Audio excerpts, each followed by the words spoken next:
All right, Trial Mob. So it looks like Joytoy is trying really hard this year to break our wallets, but we're not going to let that happen. We're going to keep up with all the madness, but damn, might I say that this is going to be very, very difficult. But isn't it just a great time to be a 1/18 scale collector?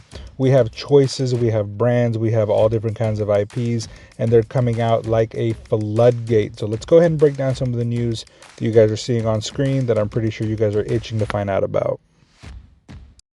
So to start off, we are getting a new set from Joytoy. I believe these three are either going to come, most likely they'll come separate, but it's the Mercenary Trio. So we get 3 figures here, all on the new buck that we got on the Navy SEAL team, which is really nice because I do like the buck. I haven't done a review yet on the Navy SEAL that I did get. I think it's called the Assaulter.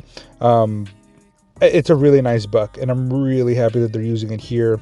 I don't want to see the old one anymore after seeing what the new Joytoy buck is like.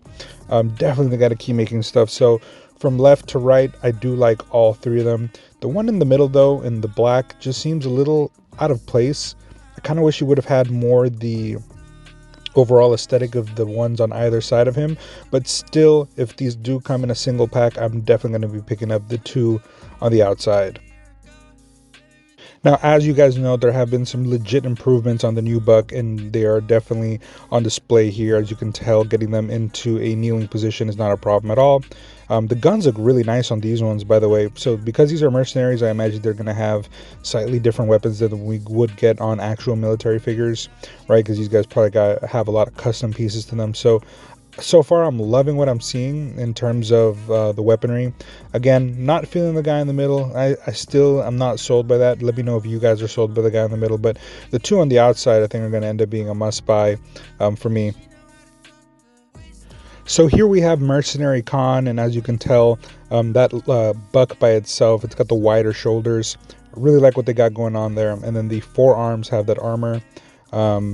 Basically from the hands up to about the elbows. I do like that aesthetic a lot, actually. I've always liked that style of figure.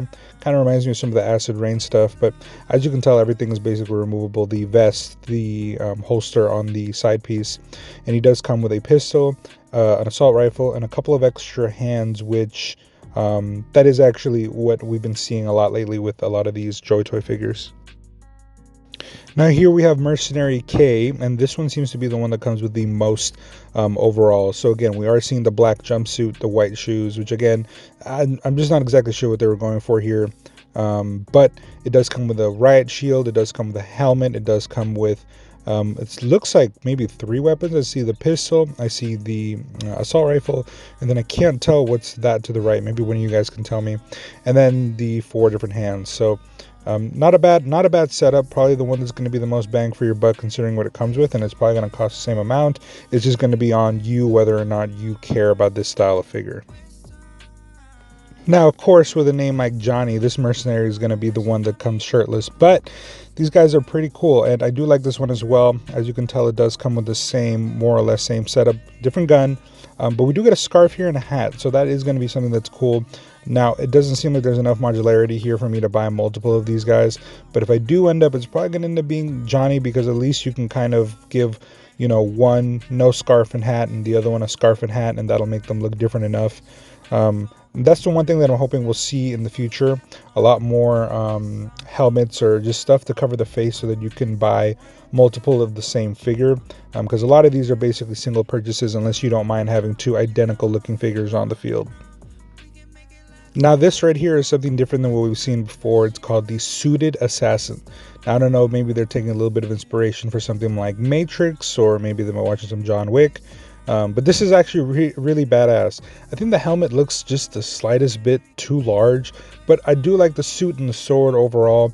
I think it is a good look, and again, it would be nice to see if we get other suited assassins. This could potentially be the beginning of a new overall line or wave of figures that we'll get from Joytoy. So not a bad look overall. Now, in that same Joytoy fashion, we do get basically a helmeted head and an unhelmeted head. Now, I do believe that that helmet that we have, considering how big it is, most likely goes over his head. So that's perfectly fine for me. Again, the aesthetic is nice, and the helmet so far does look good.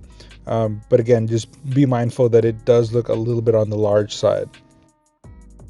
Now, I want to say that this one right here is also on the new buck. Now, obviously, this is a slightly different body overall, but I do believe that this is the same style where it has the wider shoulders, so you will be able to get into better poses than you would normally. And as you can tell, I mean, that looks pretty good. The fact that he's able to get into this position and get that back foot basically flat on the ground, and is able to hold the katana with both hands fairly well. I would say that there's really a non-issue right there. That's actually pretty badass. I think that's really going to be a motivating factor for a lot of you to think that this one is cool. Here we have a little action pose with his pistol in hand, so that is nice. Obviously, he's an assassin, so he should come with a couple of weapons. So far, we've seen here katana and pistol. Now, this right here is where I feel maybe they might have dropped the ball just a little bit. And maybe not. I mean, what else were we to expect? So the jacket itself is removable, but that seems like not a good thing to do, because as you can tell, the only part that's white under there is his shirt, and you can't remove obviously the black sleeves. So without it, it looks kind of funky. I don't think anyone's actually going to do that. That'll be the one downfall of this figure, that it's not what you would consider this style of figure could be, but at this scale, there's only so much they can do, so it doesn't matter. You're probably never going to take off that jacket anyway, so just leave it on. But as you can tell, 6 pairs of hands, so just the pistol, just the katana, and we do get a pair of bare hands, so that's actually kind of cool because you can't switch them out like that. Now, switching over to the wallet breakers themselves, the Space Wolves battle pack. So these are the, I guess they're called the Hunter pack. I'm not exactly quite sure what the nomenclature is for a lot of the Space Wolf stuff, but god damn it, Joytoy, why do you guys got to do this so quickly back to back?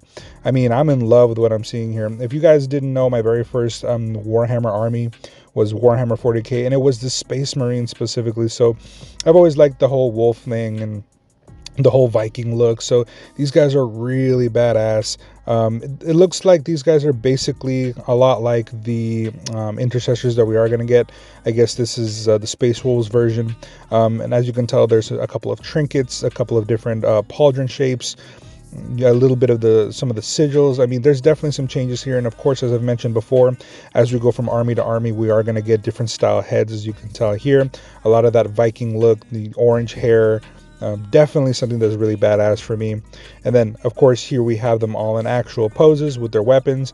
And I don't think any of these weapons are anything we haven't seen before. I want to say we've seen the pistols. The bolters might be different. I'm not quite sure. If anyone knows a little bit more or can tell if there's a legit difference, these might be different, but I think it's only because right now I'm imagining what comes with the drop that we already got from Joytoy. So obviously these guys are following the same pattern that we've had before. We're now getting helmeted and non-helmeted figures all together. So that does mean you could buy 2 of these and field both of them and literally have half of them with helmets off and the other half with helmets on. But as you can tell, I mean, these look just awesome, man. I'm really hoping on that left side, that sword that's kind of like towards the front of him, I really hope that's not a static piece. It would be a shame if they do that, but so far they haven't. So that's what makes me believe that most likely that is a sheath sword that you will be able to pull out. Now, it could be the light baby blue color, but something about this right here just looks really nice. So I really like the jetpacks. We've seen that before. It's not nothing new, but again, I do like the coloring. But that brown of basically all the holsters and everything that these figures come with is pretty impressive overall. I mean, it just looks like they have a lot on them. And again, that's really nice, as this is exactly how they should be. Not like the stuff that we've gotten from Bandai, not like the stuff we've gotten from McFarlane, where they're very bare figures with nothing on them. These guys come with a host of sidearms, pockets, basically satchels, basically anything that a real soldier would need in battle, and I appreciate that these look absolutely realistic. So here we have Eric Eisfang. This is the pack leader, and of course he is. He looks like he would be, and obviously it's just a nice look. This is something that we've seen before, or I guess I shouldn't say we've seen before, but this is the head that I always imagine when I'm thinking about the Space Wolves, kind of like that weird Tekken style hair, but in orange, but it looks really nice. Again, the sigils on around his chest, the runes basically that are hanging around his chest, that necklace, the same one on the pauldron, the sword in the front is absolutely awesome. I'm believing now that that's like a ceremonial sword, so again, really cool stuff. Here we have Wolfgar, which is a badass name. I mean, this is what I mean when I say these guys are basically the Vikings of the Space Marine Legions. These guys are really badass. This guy's got a scar over his right eye. And then on top of that, he does have, what is that? So he has a scar over the right eye, and he's yelling, so he's in this like battle pose. So this is probably going to be the guy that looks the most badass when you're actually fielding him in positions.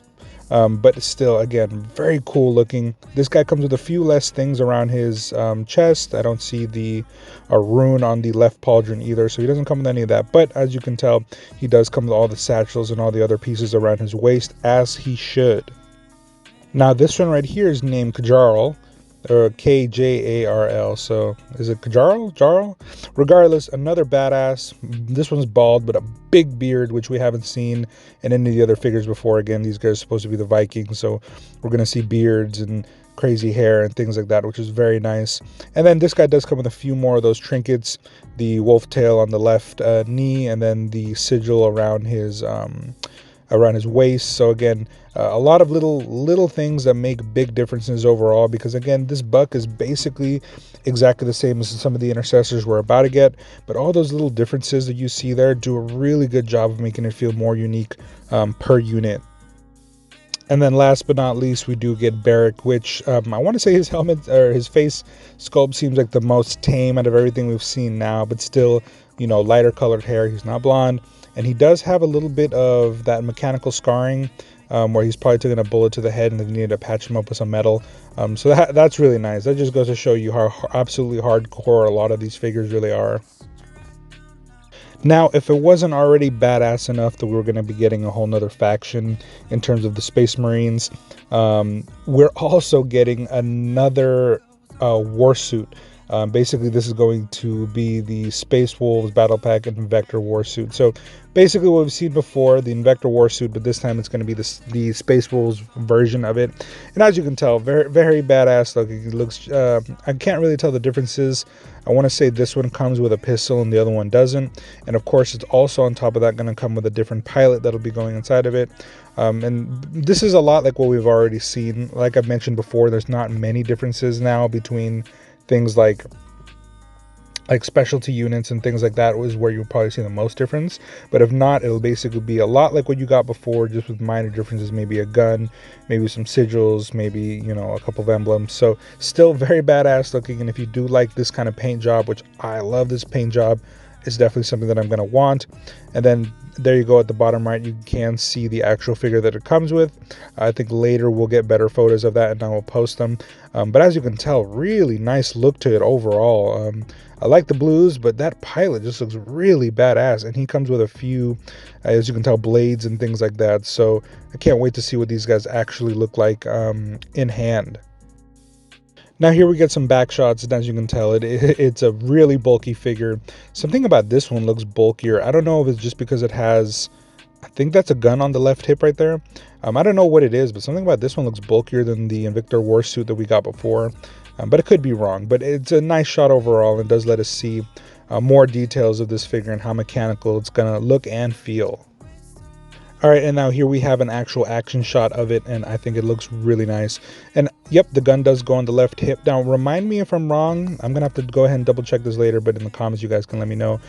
Does the other Invector Warsuit come with a gun like that also goes on the hip, or is that something that we're seeing for the first time specifically on this suit? All right, now, I am very excited for this stuff. I'm very excited for the fact that Joytoy is just absolutely stamping these out as quickly as possible. I mean, we're getting Chaos units soon. We're getting a bunch of Space Marine units. Now we're getting Space Wolves. You know, they've already talked about Blood Angels. I mean, right now they're hitting all the main points, and I'm sure the next one we're going to see is most likely going to be the Imperial Fists. So those are the guys in the yellow armor. So far, so good. I really love what I'm seeing out of Joytoy. Let me know what was your favorite thing out of everything we've covered today and what you are most excited to see come out in the future. All right, you guys, I'll see you on the next one.